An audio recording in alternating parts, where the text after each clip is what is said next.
누구나 괴로울 때는 괴로운 만큼 벗어나려는 노력을 합니다.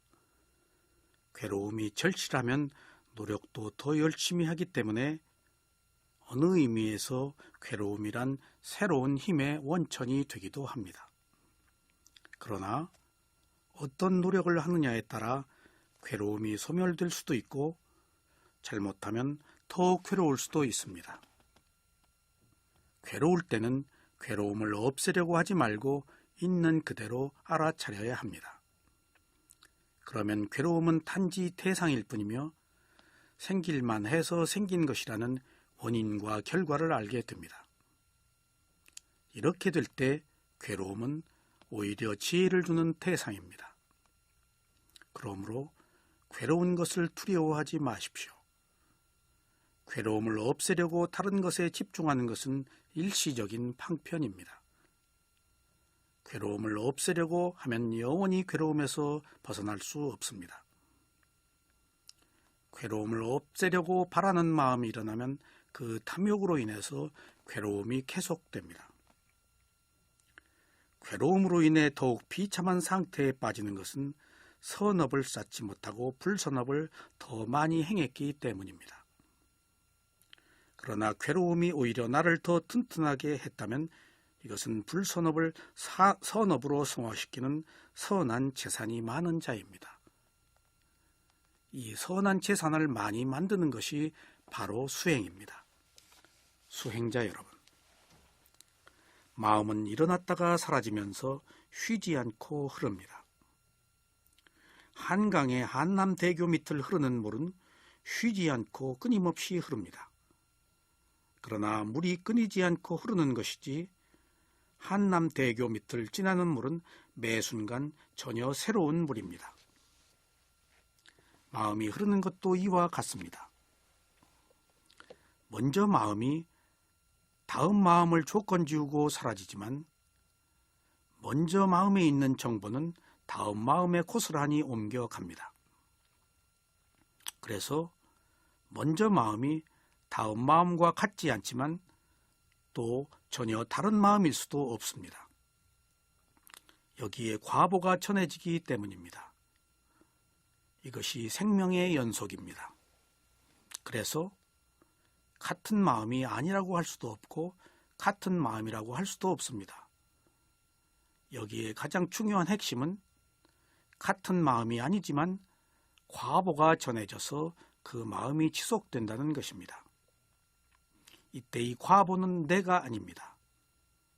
이 과보는 원인과 결과입니다. 한순간에 마음이 일어났다가 사라지고 다음 순간에 마음이 일어나는 현상 그대로 죽을 때의 마음도 다음 마음인 재생연결식으로 이어지는 과정 또한 평상시처럼 순간적입니다. 마음은 잠시도 어느 곳에서 쉬고 있다가 몸을 만들지 않습니다. 그러므로 한 생명의 끝은 순식간에 다음 생명으로 이어집니다. 이것은 마치 시간이 어느 곳에서 잠시 쉬다가 갈 수 없는 것처럼 마음도 시간처럼 쉬지 않고 흐릅니다. 그래서 죽으면 손가락을 튕기는 것보다 빠르게 어느 곳에서 다음 생을 받습니다. 왜냐하면 마음이란 시간처럼 잠시도 쉴 수가 없기 때문입니다. 생명과 생명이 이어지는 시간이 49일 걸린다는 것은 잘못된 견해입니다. 부처님은 그런 말씀을 결코 하지 않으셨습니다. 이것은 후대에 만들어진 이야기입니다. 만약 49일 동안 어디인가 있다가 몸을 받는다고 한다면 불교의 모든 법이 근본적으로 바뀌어야 됩니다. 이처럼 사람들이 각자의 마음은 일어났다가 사라지는 연속선상에 있지만 일어났다가 사라지는 것으로 그치지 않고 사라지면서 다음 마음을 조건 지우고 사라집니다. 이렇게 일어나고 사라지는 현상만 있다고 알면 무상의 지혜가 나고 그 무상은 어떤 누구의 힘으로 되는 것이 아닌 바로 원인과 결과에 의한 것이라고 알고 무아를 아는 과정이 다가옵니다. 바로 이때 무아는 자아가 아니라는 것입니다. 마음은 있지만 그것이 나의 마음이 아니고 단지 조건에 의한 마음입니다. 바로 이것을 아는 것이 무아를 바르게 아는 것입니다. 이렇게 알아야 영원한 것은 없다는 것을 알고 거기에 자아가 없어서 나라는 것이 없다는 것을 알아야 집착이 끊어져서 해탈의 자유를 얻습니다. 그러나 누구도 이렇게 알기가 어렵습니다. 역시 부처님도 이것을 아시기 위해서 그토록 오랜 세월을 바라밀 공덕을 쌓으셨습니다. 그리고 부처가 되시기 위해서 태어나셨지만 자신이 지은 불선업의 과보를 충분히 받으신 뒤에 일정한 수행의 과정을 거쳐서 무아라는 사실을 비로소 아신 것입니다. 우리도 이제 지혜를 얻기 위해서는 자신이 지은 불선 과보의 터널을 뚫고 나와야 합니다. 그냥 거저 지혜를 얻을 수는 없습니다. 그래서 반드시 수행을 해야 합니다. 수행을 통하지 않고 지식으로는 지혜가 자기 것이 될 수가 없습니다. 몸과 마음을 알아차리는 실천적 수행을 해야 비로소 지혜가 생깁니다. 그러므로 수행자가 처음부터 무아를 이해하기가 어려운 현실을 받아들여야 합니다. 그래서 무아를 지식으로라도 알려고 하지 말고 단지 실천적 수행을 통해서 알려고 해야 합니다. 무아를 알면 열반에 이른다는 사실을 우리는 알 수 있습니다.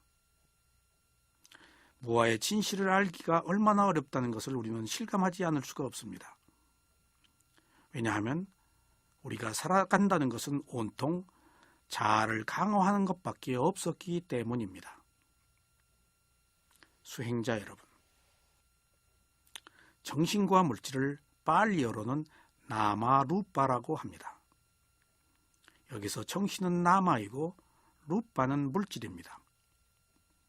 이것을 한문으로는 명색이라고 합니다. 명은 정신을 말하고 색은 물질을 말합니다. 정신은 대상을 인식하지만 물질은 아무것도 인식하지 못합니다. 우리가 내 마음, 내 몸이라고 알고 있지만 사실은 단순한 정신적 현상과 물질적 현상일 뿐입니다. 마음과 몸이라고 할 때는 자신의 마음과 몸으로 아는 경향이 있지만 정신과 물질이라고 할 때는 하나의 개체로서의 대상으로 이해하기 쉽다는 사실을 주목해야 합니다. 이때의 정신을 상좌불교에서는 세 가지로 분류합니다. 이것은 부처님의 말씀이십니다. 이 세 가지는 모두 같은 말인데 쓰임에 따라서 서로 다릅니다. 그러므로 여러 가지의 마음이 있다고 생각해서는 안 됩니다. 우리가 알고 있는 무슨식이라고 하는 것은 모두 이 세 가지 범주의 마음 안에 있습니다. 아비담마에서는 마음을 이상 세 가지 외에 다른 것으로 분류하지 않고 있습니다.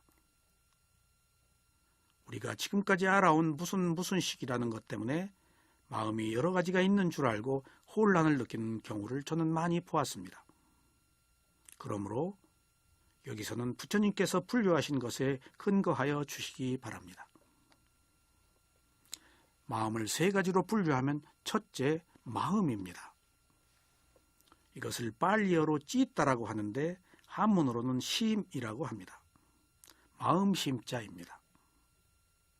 이때의 마음은 마음의 작용을 말할 때 마음이라고 합니다. 마음에는 마음이 있고 마음의 작용이 있습니다. 이때의 마음은 오온에서 식이고 마음의 작용은 수상행입니다.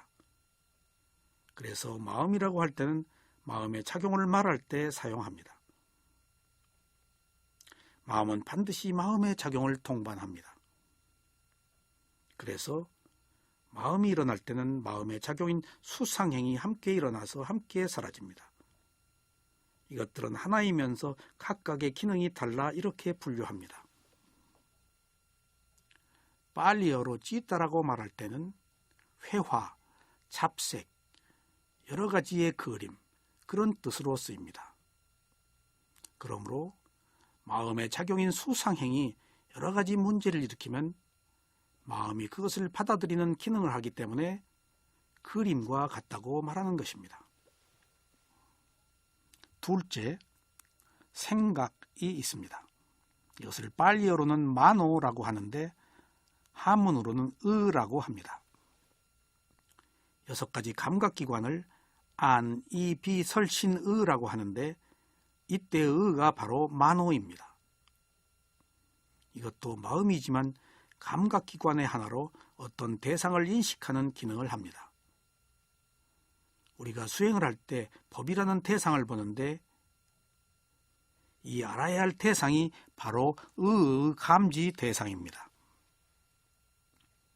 이때의 의는 심히 정신적인 것의 본질을 뜻하는 것일 때 그것과 다른 미세한 느낌의 사유와 관계합니다. 그리고 마지막 셋째는 아는 마음입니다. 이것을 빨리어로 위냐나라고 하는데 한문으로는 식이라고 합니다. 육입이 육경과 부딪혔을 때 육식이 일어나는데 이때 육식이 바로 6가지 아는 마음입니다. 이처럼 마음의 실제는 대상을 아는 것입니다. 그러므로 식의 기능이 있어 모든 것이 이루어집니다. 식이 없으면 수상행도 없고 몸이라고 하는 물질도 없습니다. 이상 3가지 것들이 하나이지만 단지 상황과 역할에 따라 다르게 부르고 있는 것입니다. 부처님께서는 복잡한 마음을 이해하고 설명하는데 이러한 필요를 느끼신 것 외에 다른 의도가 있어서 3가지로 분류하지 않았다는 것을 이해하셔야 하겠습니다. 우리가 유정이라고 하고 중생이라고 하는 생명들은 모두 정신과 물질로 구성되었습니다. 생명이 있는 31개의 세계에는 모두 마음이라는 것을 가지고 있는 것이 동일합니다. 단지 몸의 형태만 다릅니다. 그러나 천상의 무색계는 몸이 없고 마음만 있습니다. 무색계를 빼고는 모두 몸과 마음을 가지고 있는데 다른 것은 몸에 따라 마음의 수준도 다르다는 것입니다. 마음은 다 같은 마음인데 마음의 상태가 다른 것입니다. 그래서 몸에 따라 그 수준의 마음이 생기기도 합니다. 물론 마음에 따라 그 몸이 생겨서 그 몸의 상태에 따라 그 몸의 수준의 마음을 갖는 것입니다. 지옥에 있는 생명체는 지옥의 마음이 있고 축생은 축생의 마음이 있고 아귀는 아귀의 마음이 있고 아수라는 아수라의 마음이 있고 인간은 인간의 마음이 있고 천인은 천인의 마음이 있습니다. 부처님께서나 범부나 다 똑같은 인간의 마음인데 부처님께서는 의식이 고양되어 범부의 지혜가 범부와 구별되는 지혜가 있습니다. 이처럼 부처님은 신이 아니고 우리와 똑같은 인간이십니다. 단지 지혜가 나서 위없는 깨달음을 얻으신 분이 우리와 다른 것입니다. 여기서 이런 몸을 결정하는 것이 바로 마음입니다. 예를 들면 선한 마음이 선한 행동을 하게 하여 선한 과보가 생기면 다음에 선한 과보의 정보가 다음 마음에 전해져서 지금 이후의 몸과 마음이 만들어지고 계속하여 다음 생과 다음에 생긴 몸이 만들어집니다.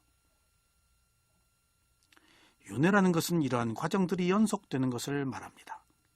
그래서 이것을 결정하는 어떤 다른 존재는 없습니다. 모두 자신의 마음이 자신의 행위를 일으키고 이것이 업이 되어 다음에 과보를 받는 이러한 진실만 있습니다. 부처님의 지혜도 수많은 생애 동안 쌓은 바라밀 공덕으로 이루어졌습니다. 부처님은 살아있는 생명 중에서 가장 수승한 바라밀 공덕의 과보로 부처로 태어나셨습니다. 세상은 무엇이나 처홀로 두지 않고 선업의 마음과 악업의 마음이 결과로 생깁니다. 그러나 이렇게 선업의 과보를 받아서 태어나신 부처님께서 일정한 수행의 과정을 거쳐서 부처가 되셨습니다. 그래서 부처로 태어났다고 해서 그냥 부처가 되는 것이 아닙니다. 반드시 수행을 해서 최고의 깨달음을 얻어야 합니다. 부처님께서도 보살이셨을 때 한 행위에 대한 과보를 피할 수가 없어서 6년 동안의 고행을 거치신 뒤에야 비로소 부처님이 되신 것입니다. 수행자 여러분, 이토록 우리는 모든 것이 마음이 이끄는 것이고, 그리고 이끄는 그 마음에 따라서 행위를 하고, 그 행위는 반드시 과보를 일으키고, 그 과보가 다음 마음에 전해져서 그것을 지속시키게 합니다. 그러므로 이러한 조건들을 원인과 결과라고 합니다. 우리가 잘 살고 있다면 과거에 잘 살만한 원인을 만들었던 것이고, 현재 우리가 못 살고 있다면 과거에 못 살만한 원인을 만든 것입니다. 그러면 어떻게 해야 할까요? 지금 현재 새로운 원인을 만들어야 합니다. 그 새로운 원인이란 이 순간의 정신과 물질을 알아차리는 마음입니다. 이것이 새로운 원인이 되어서 이 과보가 다음 생에 더 좋은 결과를 만들 것입니다.